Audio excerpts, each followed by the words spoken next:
Hey everyone, welcome to this week's episode of Hunting Matters presented by the Houston Safari Club Foundation and our gracious sponsors.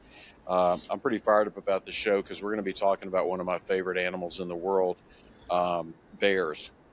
Joining us today is Matt Hewitt. Matt is a black bear researcher and a Ph.D. candidate here in Texas.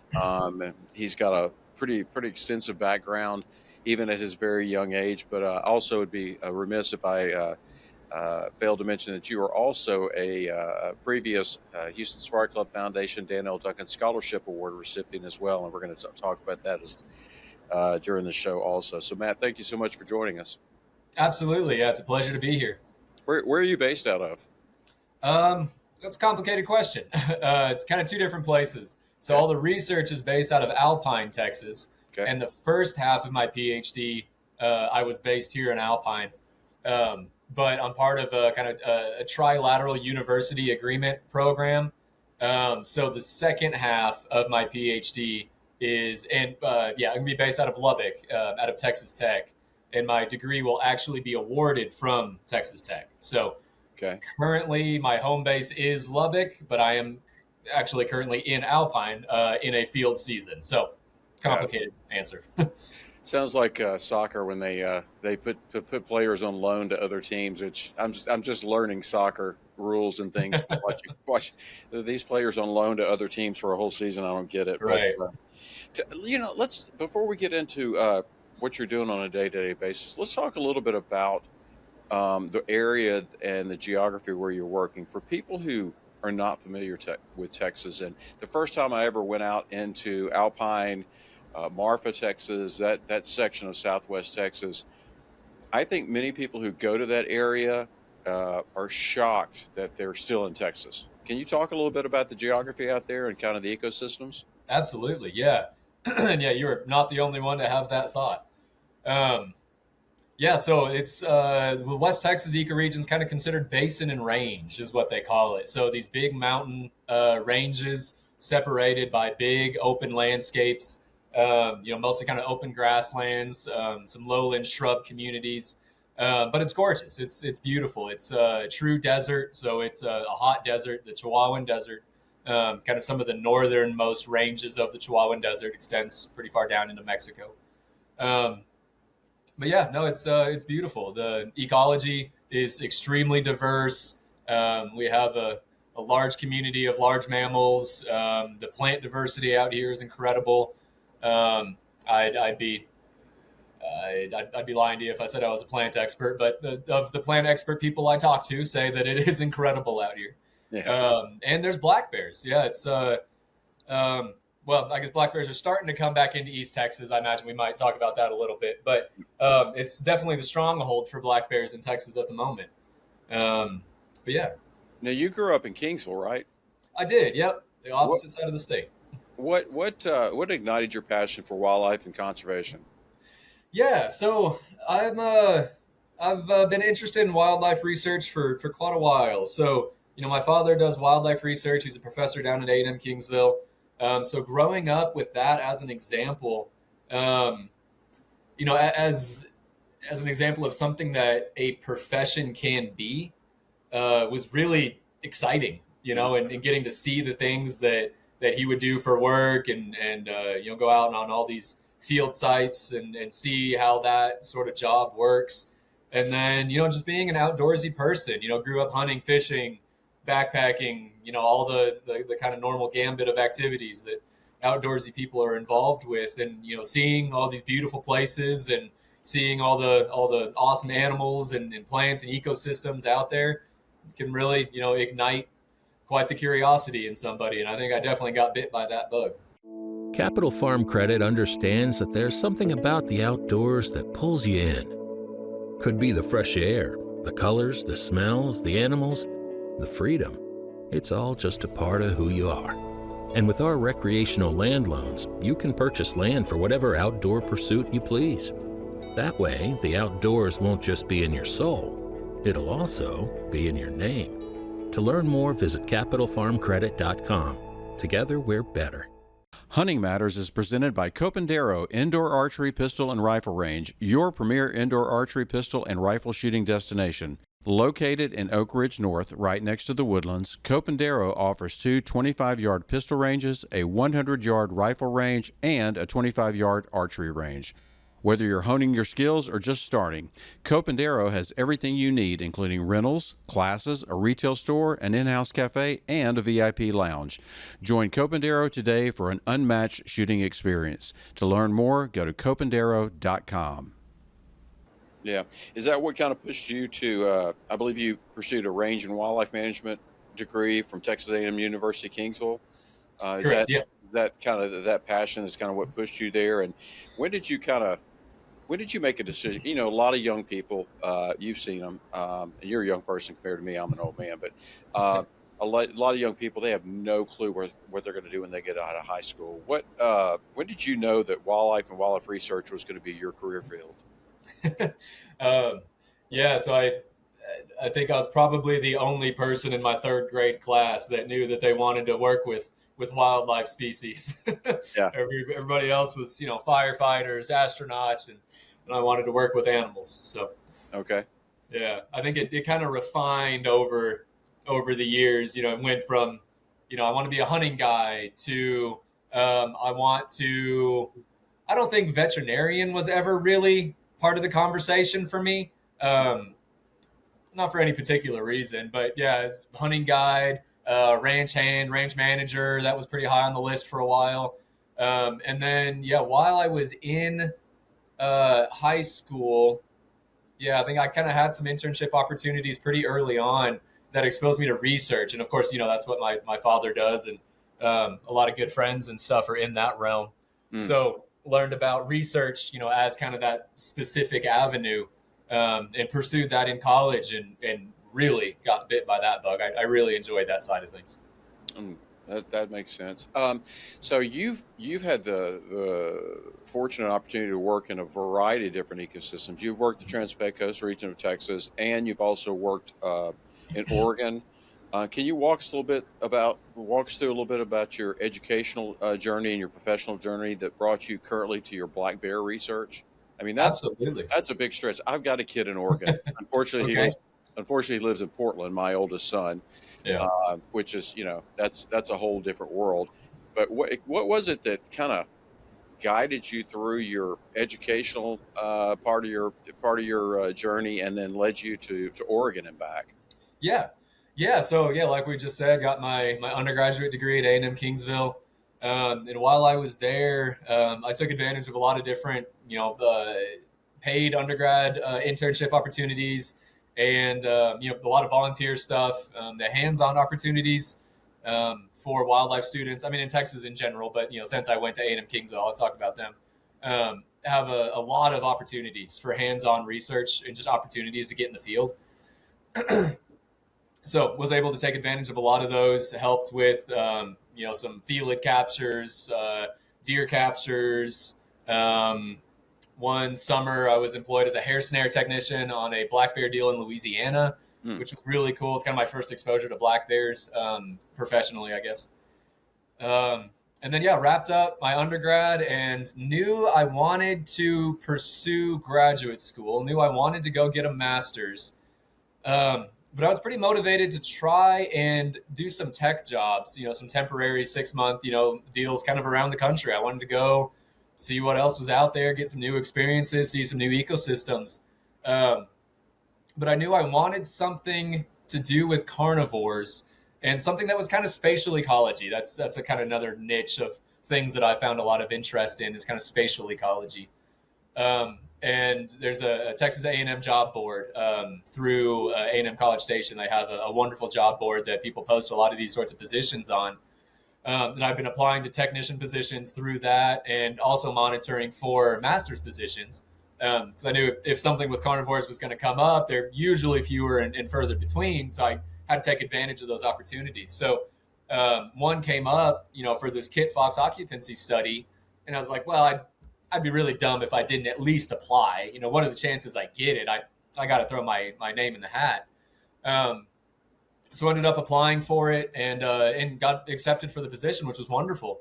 So I had about a 2-week period between graduating with my undergrad and starting my master's. So I pretty much rolled one to the next.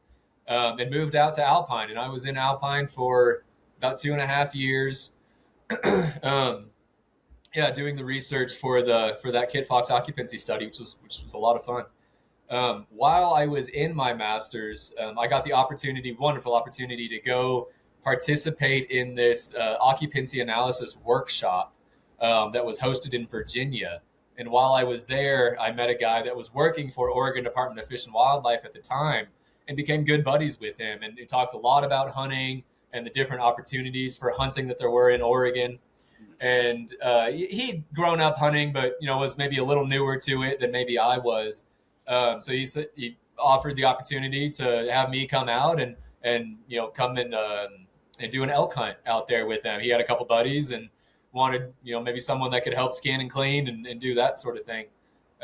So during my master's, I met him and then went and did that elk hunt. Never saw a single elk. But it was a wonderful trip, but made a really good connection with him. And while I was there, he's like, man, we have a lot of these kind of seasonal temporary positions to help with a lot of the research that they have going on in Oregon with their research kind of division. And we'd love to hire you when you're done with your master's. So I kept in touch with him. And when I finished up, I let him know what my timeline was. And I was able to jump on with them out of Roseburg, Oregon, kind of the southwest corner. I did a lot of fun stuff there. Roosevelt elk, calf captures and collaring, monitoring of, neonate survival, blacktail deer, kind of in the same area up in the west slopes of the Cascades. But specifically, I was hired to kind of operate and manage this big camera trap study along the crest of the Cascades, going from Crater Lake National Park north about 20 miles, I think it was. I had this big grid of camera traps up there and monitoring for carnivores. So I think the whole idea was to try and get some idea of abundances or densities of different carnivores and mesocarnivores up in that area. Can we just take a step back for like 2 seconds? Absolutely. You use a lot of phrases and words that I'm not familiar with, and okay. I'm sure audiences are familiar with. What is spatial ecology? Absolutely, yeah. So, the study of how animals use space. So kind of how they move around landscapes, the decisions that they make with how they move around landscapes. Okay. Keep it at that. That makes sense. Okay, so you're on the carnivore traps, the camera traps, and that sort of thing, and then what's next?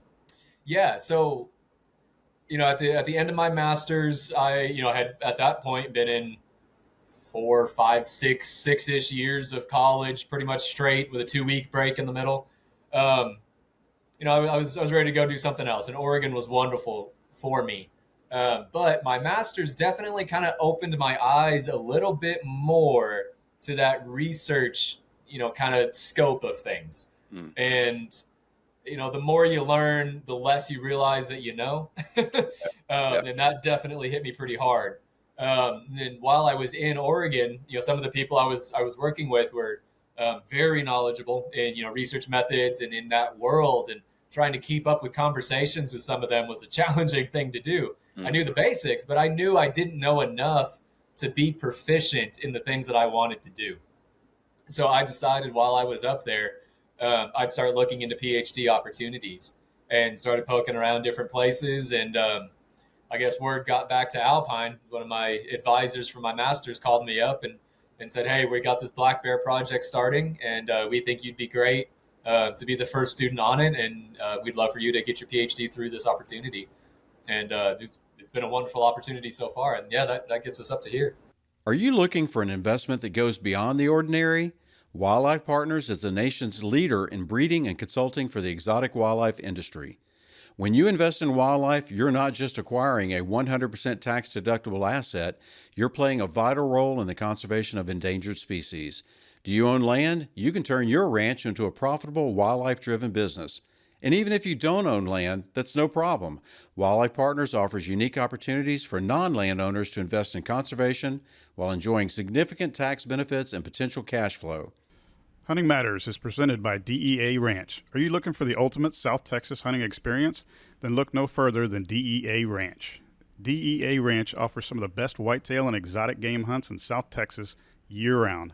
Whether you're looking to fill your freezer or put that next hunting memory on the wall, their professional guides are focused on ensuring each client has a memorable and exciting hunting experience.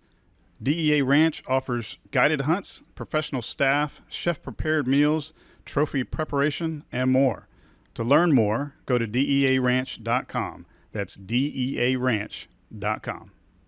So what is, and man, I'm really excited to talk about the black bear resurgence in Texas, but what is it about your experience studying these different species and these different ecosystems that has influenced the way that you're approaching black bear research today?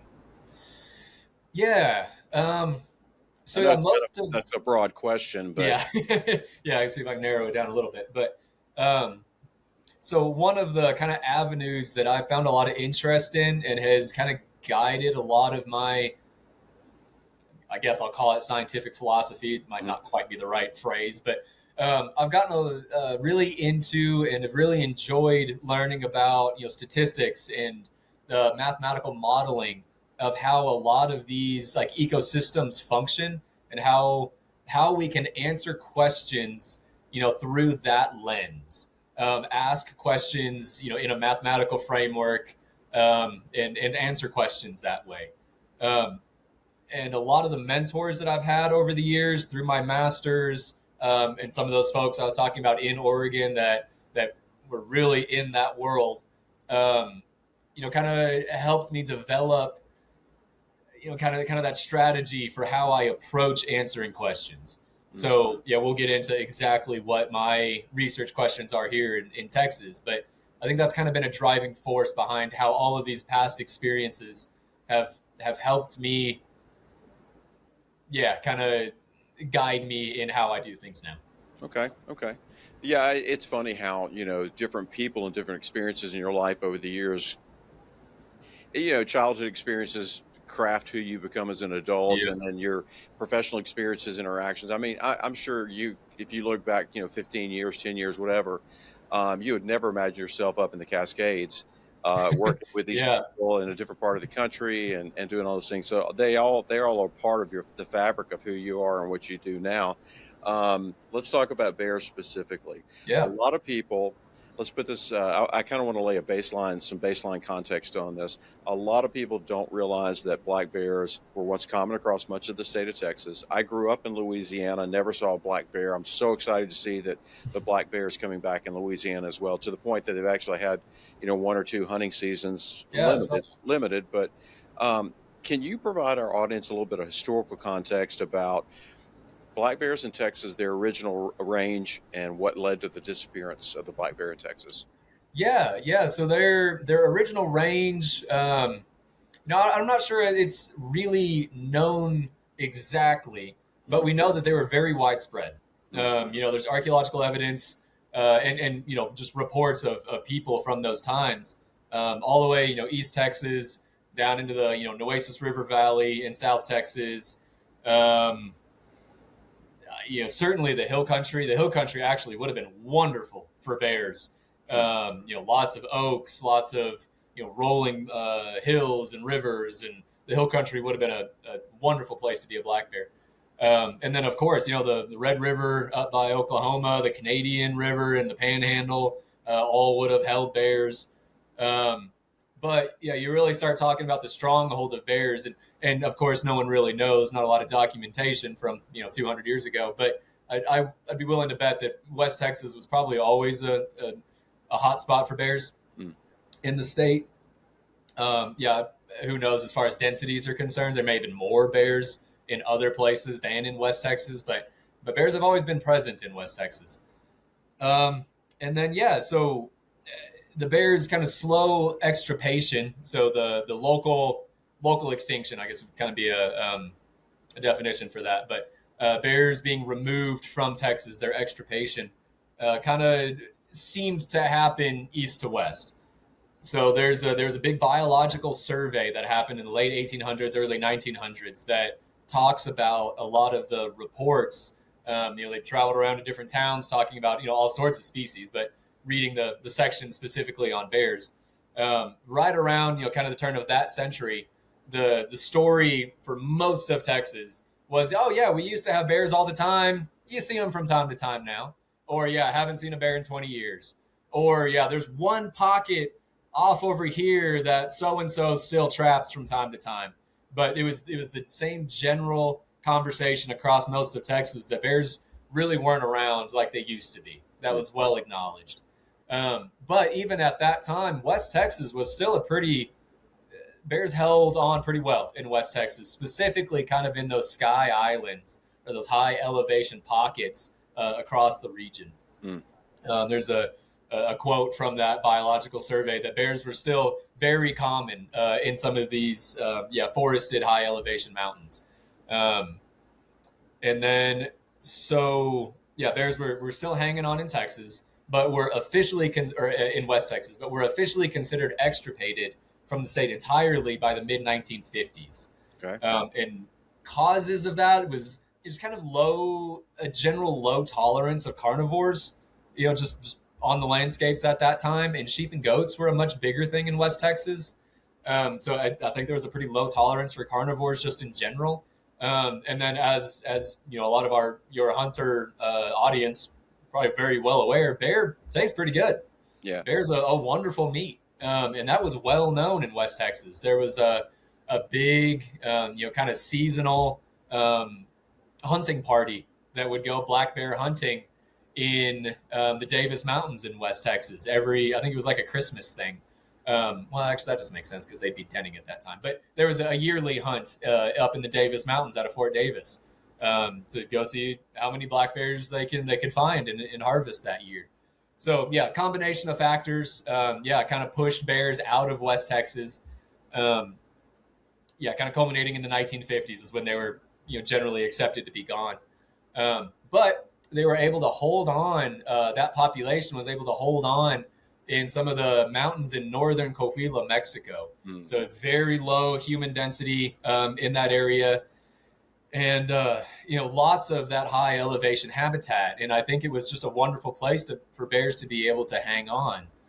And, over the subsequent decades down there, presumably, right, the population grew and then animals began to kind of, make the jump back across into Big Bend National Park. Is kind of the first place where that colonization seemed to have taken hold, specifically within the Chisos Mountains of Big Bend National Park. So the first documented evidence of reproduction, which is kind of been regarded as the benchmark, for declaring recolonization. The first recorded reproduction within Texas was in the Chisos Basin of Big Bend National Park in the mid 1980s. For the next couple of decades, the population again appeared to be growing within the national park. Sightings were being reported, all through the Chisos, as well as some of the other mountain ranges close by. The Dead Horse Mountains and Black Gap Wildlife Management Area is just east of the national park. Mm-hmm. And there, were scattered reports of bears all through there, which is, again, very close proximity to those high mountains in northern Mexico. But then, now where a lot of this interest in this new research is coming from is really within the past decade or so, maybe slightly less. Bears are starting to become much more common outside of the national park. They're starting to be seen, as far north as Odessa, Midland, Odessa. Scarce, right? They're not common up there by any means, but there are some transient individuals popping up that far. In Alpine, Texas, which is 2 hours away or something from at least the southern extent of some of the national park territory, bears are moving up some of the mountain chains up to Alpine, and they're popping up in Del Rio, Eagle Pass. We've been having reports from Uvalde and as far south as like Hebronville. So bears are kind of popping up all around that big bend of the Rio Grande area, east and west. Yeah. So it seems like that recolonization front is really starting to push. When you're deep in the field, far from roads, hospitals, or immediate help, preparation matters. Global Rescue provides medical and security advisory and evacuation services to hunters worldwide. From field rescue at the point of injury or illness to medical evacuation and real-time support, Global rescue teams are ready 24/7, 365, with operations centers staffed by experienced professionals ready to respond. Whether close to home or far from it, having the right support matters. Plan your next hunt with confidence. Learn more at globalrescue.com/hunting matters. In the heart of nature, give your deer the nutrition they deserve with Record Rack Deer Feeds. The premium feeds support antler growth and overall herd health. Whether you're a wildlife enthusiast or a dedicated hunter, Record Rack Deer Feeds provide essential nutrients for a thriving herd. Choose Record Rack Deer Feeds for optimal deer nutrition. Visit recordrack.com to learn more. Yeah, I remember reports a few years back of a bear that was killed in Menard, Texas, or they were started seeing sightings in Menard, and there was a bear that was shot, and then they found out this guy. The way they busted him was they had reports that this guy they'd seen a bear in and around Menard quite a bit, and all of a sudden they weren't seeing a bear, and then somebody, I guess, had too many Coors Lights or something and was popping off about it, and they rolled up in this guy's house, and he had bear parts in his garage, so they figured that one out pretty easily. But it's just they're such cool animals, and they're so, I've hunted them in Canada. They're cool to watch, observe. I've had sows run cubs up in trees with me, not been in very comfortable situations with them. But they're just such unique animals. I'm so excited that they're coming back into Texas, and they're recolonizing, like you said. What else do we know about the size and distribution? Do you think there are some bears stuck away in pockets of Texas that we have no idea that they're there? My suspicion is no. Okay. Yeah, I really don't think so. Bears, are obviously starting to poke back in East Texas. Yeah. You see them along the Red River in Oklahoma from time to time, mostly, kind of the eastern part of the Red River or of our border with Oklahoma, and coming in from Louisiana in the Piney Woods. You see them over there. And I'm talking out of my jurisdiction a little bit, but I don't think there's been any evidence of reproduction. I could be very wrong on that, but it's at least not well known. So I'm not sure they'd be considered recolonizing over there yet, but it seems like it's well on the way. But as far as other parts of the state, you see them on the Canadian River, again, from time to time, kind of dispersing out of New Mexico and the panhandle of Oklahoma. There's actually a resident population in western Oklahoma. I think it's pretty low density, but there are bears there. Yeah. But yeah, as far as remnants of old times, I don't think so. Well, so the geographical region that the research is occurring in Big Bend in that area, is that because the close proximity to New Mexico that they're just naturally they had moved into that area? Yep. So coming into Big Bend National Park in West Texas. Yep. Coming up from those high mountains of northern Mexico. Yeah, I spend a lot of time down near Shafter and just about 30 miles south of Marfa, and the ranch manager who ran Cibolo Creek Ranch down there. I'm sure you're very familiar with that property. We'd see him occasionally, smaller bears, and he would say, "Yeah, these bears are coming up from Mexico, and they've started to lay down roots in this area." And I was like, wow, because we're out there spotting and stalking and glassing for aoudad stuff. All of a sudden, you see this black blob up on the sides of a mountain. I'm like, is that a bear? And he's like, yeah, man, we're seeing them more. And I said, that is so cool. Such an odd place to be seeing bears. People that study bears and people that really know bears, you show them pictures of the Trans-Pecos, and there's no bears there. That's not bear habitat. But yeah, they're here. So let's talk a little bit specifically about your PhD research. What are you focusing on? And let's do kind of a deep dive on that. What's your main area of focus, and what does your day-to-day routine look like right now? Okay. Yeah. So, I have one particular kind of slice of pie of this larger black bear project based out of Sul Ross State University with Borderlands Research Institute. But my specific questions are all based around trying to estimate density. So trying to figure out how many bears there are here. And one kind of particular twist on that is trying to come up with the method for determining that. So, states, all across the United States that have black bear populations, there's monitoring plans for them. These methods are not novel. how to do this is very well understood, but adapting all of those techniques for their application in West Texas has taken a little finagling. We had to try and figure out how to implement this out here. So yeah, not just coming up with the number, with the density estimate or abundance estimate, but figuring out how to do it reliably is kind of the big meat and potatoes of my project. Okay. So yeah, I can dive into that further. Yeah, let's do it. Yeah, awesome. So some of the complications with this is, again, like I was just saying, most people wouldn't recognize West Texas as bear country. That's because there's no trees, there's no water, there's no trees, and black bears in just about all of the other places they live are highly associated with trees. So a lot of the methods around estimating population sizes have had trees available to do those. So kind of the most common way of estimating population size for black bears is through a hair snare method, I guess. Right. And in most places, you can do or construct a hair snare corral. And I'd say 99 or 95 or something % of bear monitoring programs, that's the method that they use to collect hair. So it's 3 or more trees relatively close together that you put one strand of barbed wire, I don't know, maybe knee height, and then one strand of barbed wire, mid-thigh height or something. And then in the middle of that little enclosure that you just built, you pile up a bunch of sticks and debris and dump some sort of scent attractant, anise oil, anise extract, or fish guts, or fish oil, whatever might be attracting a black bear. And then when a bear finds it, it has to crawl over or under that barbed wire and to investigate what's in the middle, and it ends up leaving a hair sample on the barbs.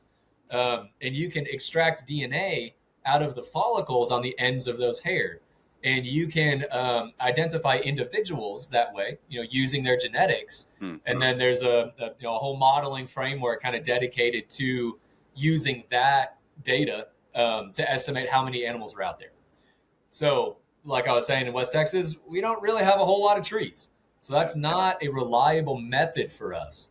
So coming up with a new method of collecting hair reliably from wild black bears is kind of the first step in my 3 or 4 step dissertation.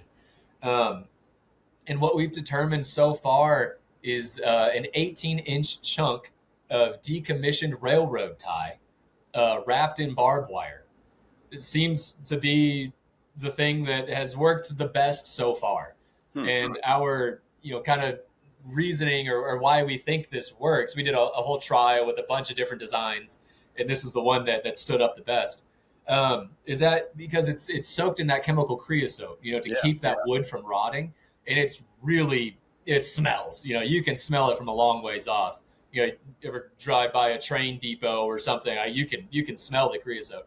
And bears, they just have a funny fascination with petroleum products. They just love chewing on plastic. They love, just kind of that, I don't know, that strong smell. There's probably somebody out there that knows exactly what I'm talking about and knows the right way to explain it. But we can get into some funny anecdotes later, some funny stories about bears chewing on plastic. But that's just something that they love. So we think that they really like that kind of chemical smell. And they'll get down and rub the backs of their necks or their shoulders or whatever on that wood and leave some hair on the barbs. So yeah, we've been using that so far in the development of our methods. And second, Texas being 95 or more % privately owned, we're not going to have access to all of West Texas, and we have wonderful relationships with a lot of with all the landowners that we work with. We have been very fortunate as the Black Bear Project out here, with the open gates and welcoming nature of all the people out here. It's been phenomenal. But again, we're just never going to get access to everywhere. So from a modeling standpoint, more of the math or statistical side of things, how do we compensate for that? because it's ideal to be able to survey, kind of everywhere. But if we only have access to these particular pockets, how do we adjust for that? And also, the West Texas environment, it's really rugged. Mm-hmm. It's lots of bare rock, very low density of drivable roads. And it's big, kind of one side of the study area to the other is 4 or 5 hours. I mean, it's a long ways, and slower roads, of course, but it's a big area. And, we have limited budgets. We have limited field technician help. We can only build so many hair snares and monitor so many hair snares. So what's the strategy for trying to monitor such a large area? That's kind of the big, the second big piece of this. And I guess kind of the third and last big part of this is that, again, some of the statistical modeling that I'm trying to do relies on the assumption that bears are not entering or leaving the study area during the time that I'm collecting hair. It's called population closures, is what they refer to that as. Okay. So we can assume bears are not being born, because they're all born in the spring. So if we sample in the fall, that's not something we have to worry about. We have had, I guess, 40, 45 bears collared with the GPS tracking collars, and natural mortality rates are very low. So it really doesn't seem like bears dying is going to be a huge problem. But black bears in West Texas move a lot. So they're using huge amounts of land, just to live their lives. To find, we theorize, to find all the resources that they need, to scratch out a living in these desert environments. So bears are absolutely coming in and out of the study area, all the time. So this kind of third part of my PhD is trying to identify a time of year where bears are moving the least to give us the best chance at meeting that model assumption of population closure. So once we have all of those questions answered, we'll actually implement this big hair snare survey and collect hair from the population and calculate an abundance estimate, or try and figure out exactly how many there are out here. So that's a 10-cent walkthrough. Yeah, that's really awesome. I have 1,000 questions now. Are you looking for a smarter way to manage your document imaging and print environment? Dex Imaging delivers industry-leading printers, copiers, and fully managed print services designed to cut costs, boost productivity, and simplify your workflow. Whether you're a small business or a Fortune 500 company, Dex provides personalized local service with the power of a national network, so you get fast, reliable support wherever you are. Dex gives back, proudly supporting organizations like Houston Safari Club Foundation by giving through profit sharing. Dex Imaging, smarter technology, exceptional service, proven results. Visit deximaging.com or email Adam Montgomery at adam.montgomery@deximaging.com. Gunworks just launched a new rifle system. It's called Index. It's sized for adventure and engineered for extremes. With barrel lengths as short as 16 inches and a folding stock that collapses to an ultra-short profile, the Gunworks Index fits nicely in a UTV, a float plane, or across the seat of your truck without sacrificing accuracy. The Index features a built-in ARCA and pick rail for use on tripod or bipod, and a night vision rail to ensure you're ready for any scenario. The Gunworks Index delivers magnum capability in the most compact chassis rifle system on the market.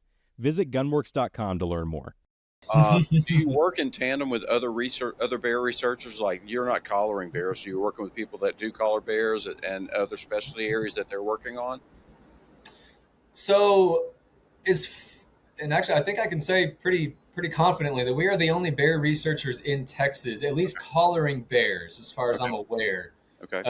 Not super familiar with what's going on in East Texas, but I have not been aware of any collaring efforts, at least. I'm sure there's people studying bears in East Texas, but as far as collaring efforts are concerned, I think we're the only ones.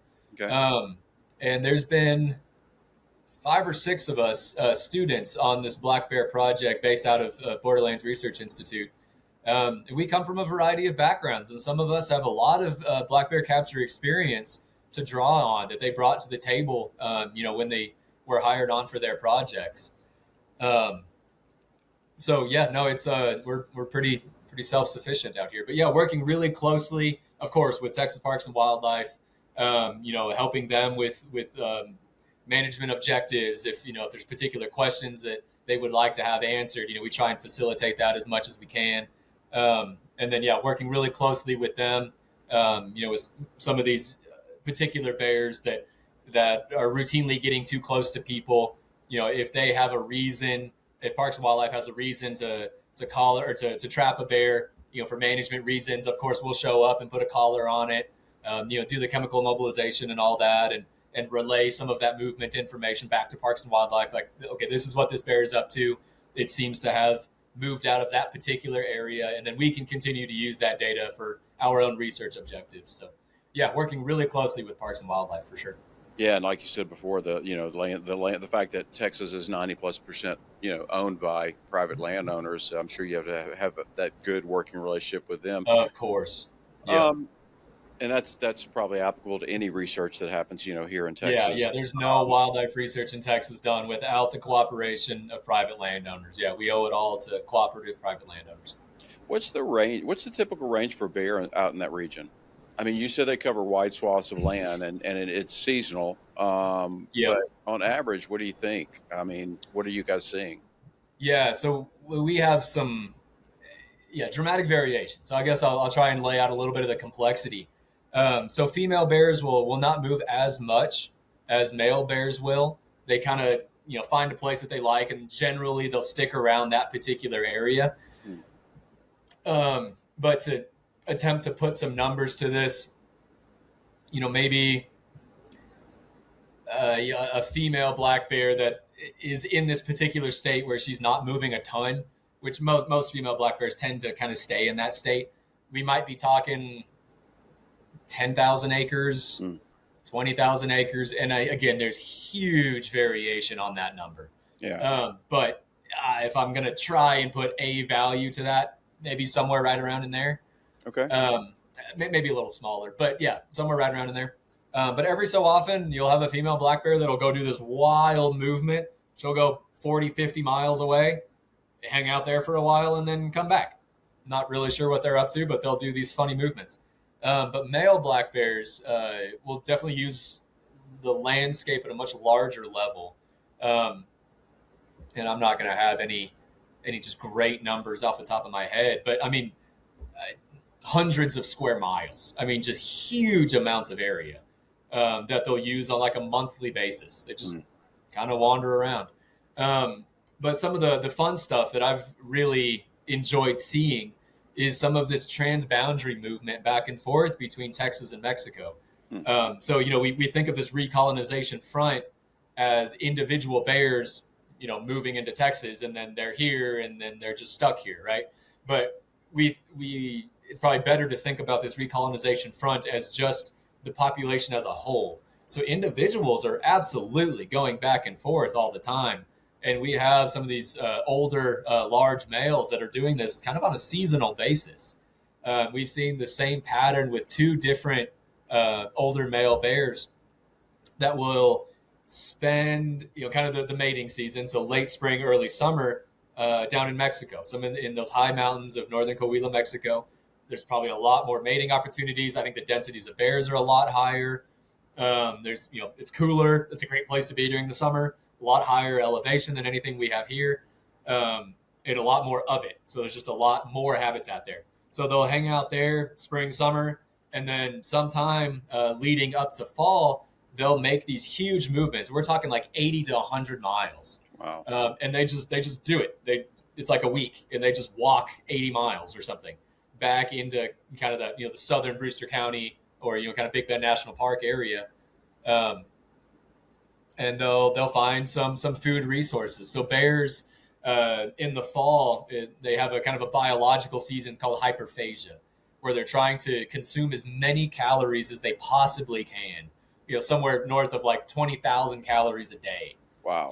They're just really trying to put on as much weight as they can in preparation for denning for the winter. Because they don't come out of their den. They don't eat while they're in their den.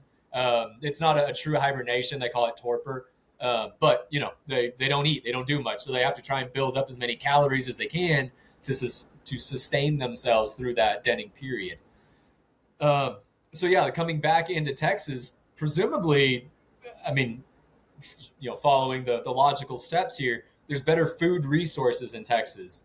And so they'll come back into Texas and find something, some food resource to utilize, and they'll hang out in Texas for late summer, early fall, and then hang out in Texas for most of the fall, maybe early winter, and then it seems like they start to make their way back to Mexico. They'll den somewhere in between. They'll come out of their den in the spring and then continue back down to Mexico and start the cycle all over again. Wow. They probably fun. got a side chick in the States they're coming up to see. That's right.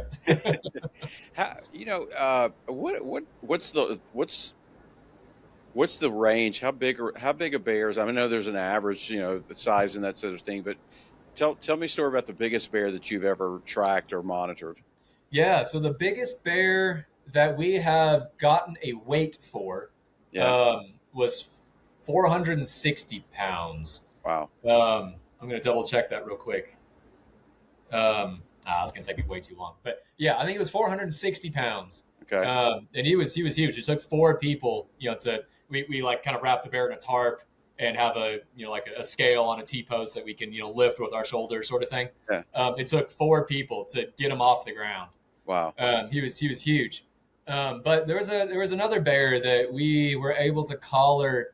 There were some aspects of its chemical immobilization that we kind of had to keep things going pretty quick, so we weren't able to get a weight. But he may have been pushing that. He may have been pushing the 500-pound mark. That's a big bear for Texas. Oh, it's huge. I feel like that's a big bear for anywhere. Black bear, of course. Yeah. But yeah, talking about a range, I think some of the smallest bears that we've captured, 60 to 80 pounds. We don't collar anything, under a certain weight. So usually those ones will give ear tags and just let them on their way. But yeah, 60 to 80 pounds, maybe on the small side. Of course, they're talking yearlings and just younger bears at that point. But an adult female, I think for this area would be 120 to 170, depending on the individual. Males, maybe 225 to averagely maybe 300, 350. Again, we have those really big males that utilize a lot of anthropogenic resources that can get really big like that. But yeah, that's the general range. Are there more and more bear human conflicts happening? Are you guys seeing more of that? Yeah. Yep. Yeah. With more bears coming up out of, Big Bend National Park, kind of moving into these places. I'll put really big air quotes around the word urban, right? Because it is still West Texas, very sparsely populated. But communities like Terlingua Ranch or the Terlingua Ghost Town or Study Butte, and really getting up into Sanderson, Dryden, Alpine, has even had some bears in town. Definitely starting to see more bear-human interaction in these areas. Maybe more so kind of out in the kind of ranching areas, people's homes that they have out on their property. We'll probably see more bear activity. Yeah. I'd say a lot. And again, conflict might not be the right word here. Yeah. But interactions between humans and bears might be happening more out on the landscape versus in these kind of urban centers. But both have certainly happened. Yeah. This episode of the Hunting Matters podcast is brought to you by B&B Taxidermy. Since 1983, the Baird family at B&B Taxidermy have been the premier experts in trophy mounts. Whether it's African, North American, global, or exotic, B&B Taxidermy will provide design, artistry, and attention to detail that you won't find anywhere else. B&B Taxidermy can also design and decorate your trophy room, showcase, or office with custom dioramas built to suit your space. Check out their showroom of exotic trophies on Jones Road in Houston or visit their website at bbtaxidermy.com. B&B Taxidermy, proud supporters of the Hunting Matters podcast and Houston Safari Club Foundation. This episode of Hunting Matters is brought to you by Republic Boot Company. At Republic Boot Company, we don't just make boots, we craft heirlooms. From premium custom and stock boots to handcrafted leather bags, belts, and accessories. Everything we create reflects Texas heritage and timeless quality. Our Houston craftsmen use the finest leathers and time-honored techniques to deliver style built to last. Whether you're stepping into a new pair of boots or carrying a signature leather bag, experience craftsmanship the Republic way. Visit Republic Boot Company and discover quality made for everyday life. Learn more at republicbootcompany.com. You talked about, the hair traps and the collaring and I'm assuming camera traps as well. Is there anything else that you guys are using as far as monitoring and tracking bear populations? So, yeah, I guess it kind of depends on where you draw the line on that one. As far as, kind of our big tools of the trade sort of thing, I'd say a majority of our data is probably coming from this GPS tracking collars. But yeah, camera traps, trail cameras, that's a huge portion of what we do, just using them as tools for, monitoring for bear activity, but also using cameras as the sole source of gathering information for particular studies. We're also doing that. But yeah. I'm trying to think of anything else. I mean, yeah, bear traps, of course, but yeah. The creosote thing, the creosote post makes sense, but I never in a million years would have thought of that. Oh, I know. Yeah. Talking to people, that do bear research other places just kind of makes people chuckle, Yeah. It's pretty crazy. Yeah. They're like, and telephone poles. Black bears love telephone poles. Yeah. Out here. I mean, there's no trees, right? So they got to rub on something. And those telephone poles are also covered in that chemical creosote. And I'd say, generalizing a little bit here, but maybe close to half of the telephone poles in places where there are bears to about head high are all scarred and chewed and have bear hair all over them. Yeah, no, it's funny. Yeah. That's crazy. Has there been anything that has surprised you during your studies of bears in Texas or challenged some of your typical assumptions about black bear behavior? Anything jump out at you, or have you not been shocked yet? So my first kind of exposure to bear research is this project. So I didn't have a lot coming from my background. But, during my time in Oregon, they have a spring and fall black bear season. Yep. In my ODFW kind of research office, we were always really excited for the spring black bear draw. And if we got tags, we loved going up to the high Cascades and hunting some of that early grass and some of the meadows up there. And I truly, I'll stand by this all day. I don't think there's a better way of learning the ecology of an animal than through pursuing it, through hunting.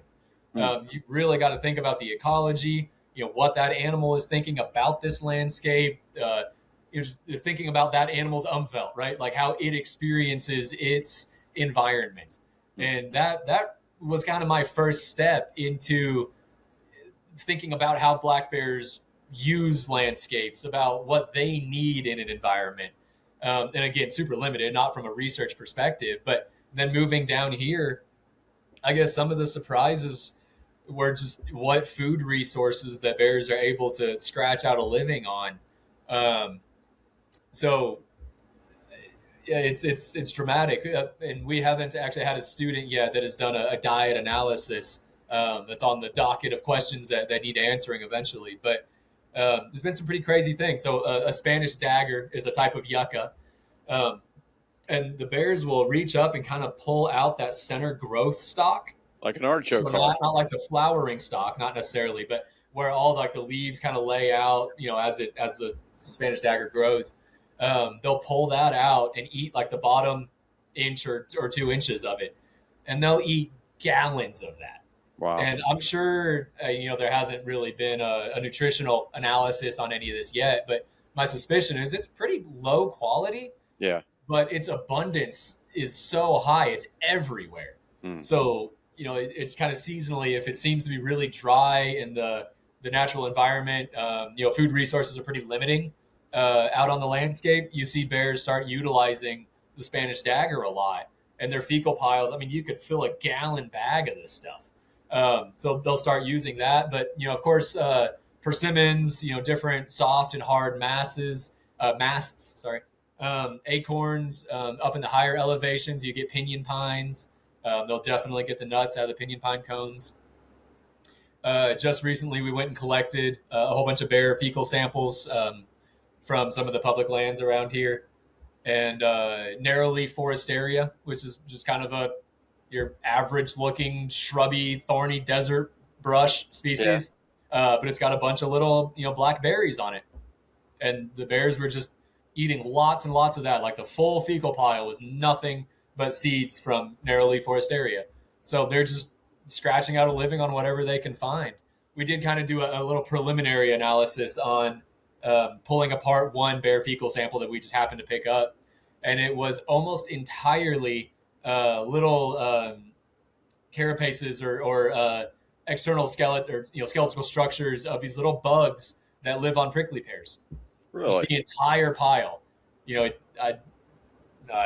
Maybe a pint or something. It was a lot of little bug bodies, and the bear had eaten nothing but that. So they're just wandering around finding what they can eat. That's been really surprising. And then, again, just the rates at which they move.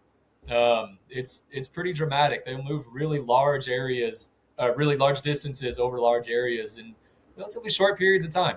It's pretty impressive. So I guess the takeaway lesson here is they will eat anything they have available to them to survive.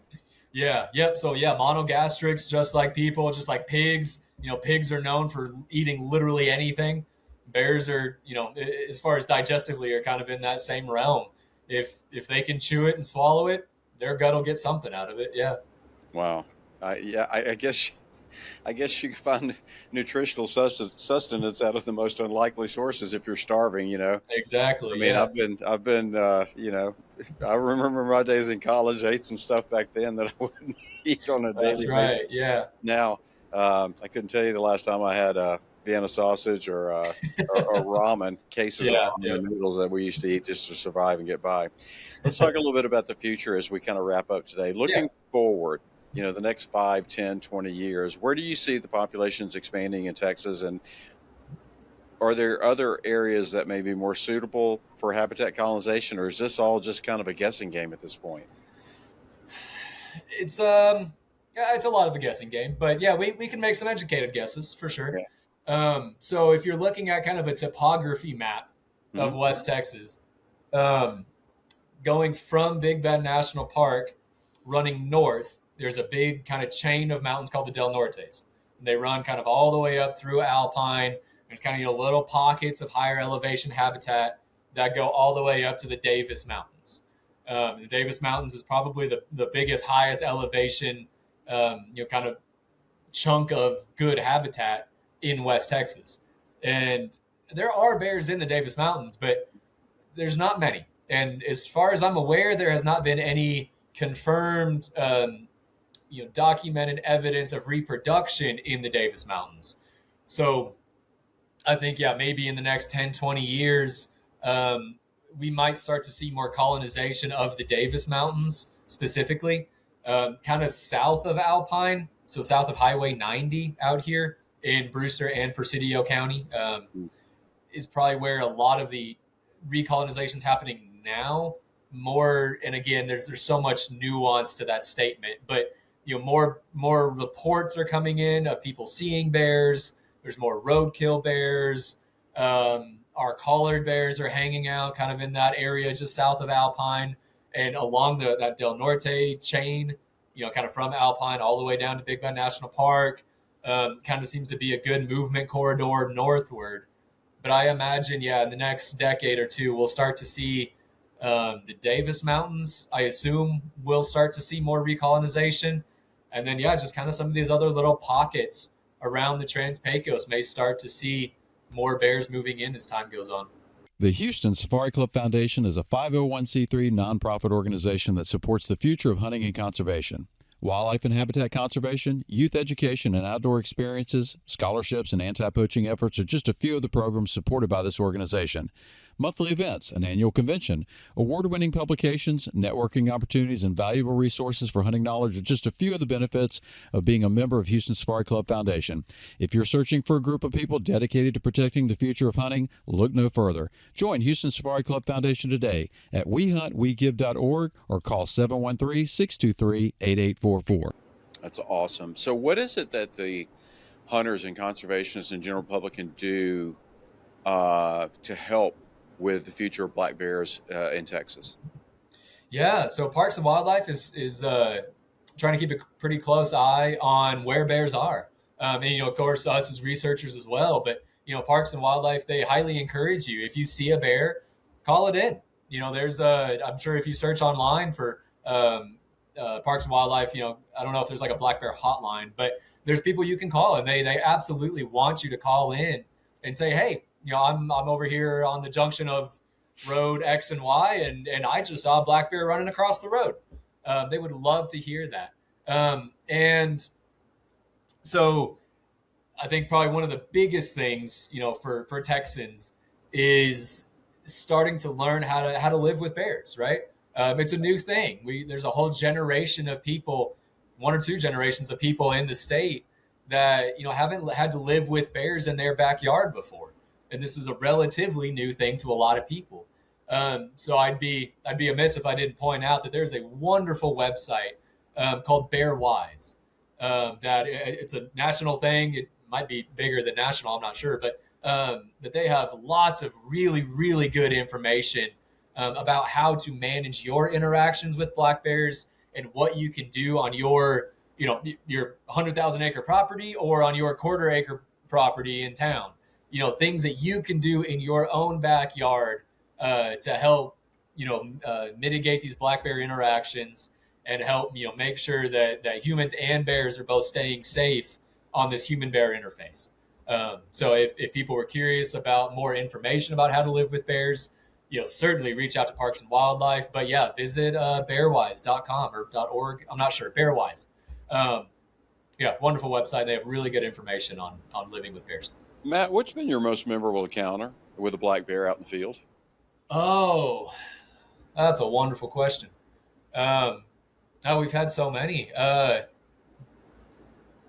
I've got to say, I guess it would probably be a capture event of some sort. Trying to think if there's one particular one that comes to mind.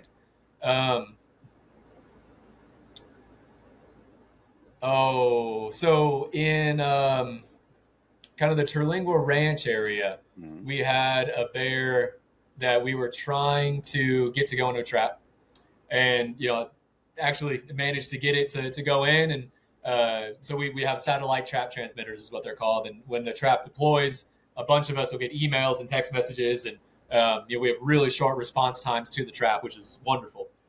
So we got that text message, got down there, worked up that bear, in mid-processing of that bear under chemical immobilization, we turn around and there's this, maybe 2 or 3 or something, but younger bear, 50 yards from us. Wow. Just kind of sitting there watching what we were doing. And we kind of had to run him off because he was really curious, kind of coming in, trying to figure out what we were doing.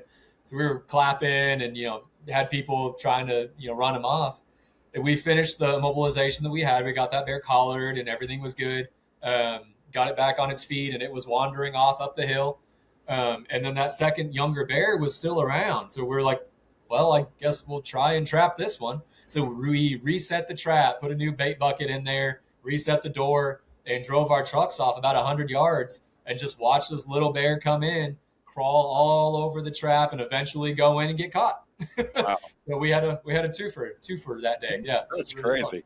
He's like, man, I'm hungry. I want exactly. Yeah, you could smell that bait in there. That's crazy. Yeah, it was a fun experience. Awesome. Is there any place people can follow you or to learn, to kind of monitor, or read about what you're doing?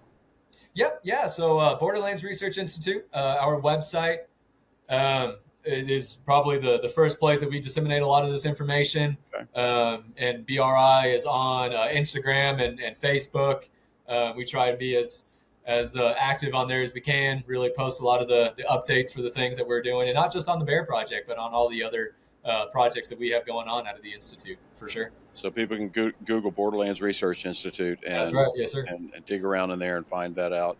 You don't have to put up with Dr. Harbison much, do you? Oh, every day. Yes, sir. Love that guy. And he has got a heart for education and outdoors, doesn't he? He sure does. He's a wonderful guy, and I'm happy to be working here again. Yeah, he really is. He was our Conservationist of the Year last year at Houston. Oh, I did know that. Yes, sir. Yeah. Yep, and we've actually, our grants division has provided grants for black bear research in Texas as well. So I'm kind of bragging on this a little bit here. So we've kind of touched a little bit of your work through not only through your educational portion of your life, but also through your professional life. It's been an honor for us to be part of that from both aspects. Let's wrap it up here. If somebody who's a young person is thinking about a career in research, thinking about a career in conservation, wildlife biology, conservation management, what advice would you give them? Just stay with it. In your undergrad career, be the person that shows up, be the person that volunteers for things. The 3 a.m. leaving the parking lot meeting times are not fun. It's a lot of coffee, but if you are consistently the person that shows up, I promise you, people are noticing that.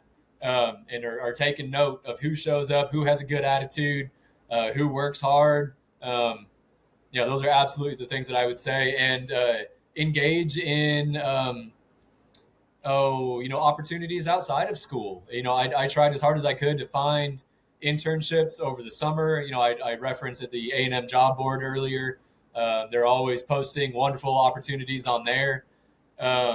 Keep your eye there. Apply for things that you're interested in, try and get as much experience as you can, and volunteer, and again, just be the person that shows up. Get Awesome. your name out there, and do good. That's awesome advice. I don't know if you can see it, or I don't know if our viewing audience will be able to see it, but I've been watching a giant spider in the studio for the past 20 minutes off to right, and sure enough, he came right across the camera. So I did just see that. I was wondering what that was. That was a spider, big spider. He's probably looking for something. Maybe he needs some fish guts or something. Yep. Matt Hewitt has been our guest today. Matt, it's been an absolute pleasure to talk to you and to meet you, albeit long distance, and to hear about bear research and the black bear population in Texas. Man, I applaud what you're doing, and thank you so much for your time. Yeah, appreciate it. No, it's been a real pleasure to be on. This is wonderful. I'm glad we got the opportunity to do this. Awesome. Folks, we'll see you next week on another episode of Hunting Matters, brought to you by the Houston Safari Club Foundation. Take care and be safe. Hunting Matters is a Houston Safari Club Foundation production. Please rate, review, and subscribe wherever you listen to podcasts. For questions or more information, email us at info@wehuntwegive.org.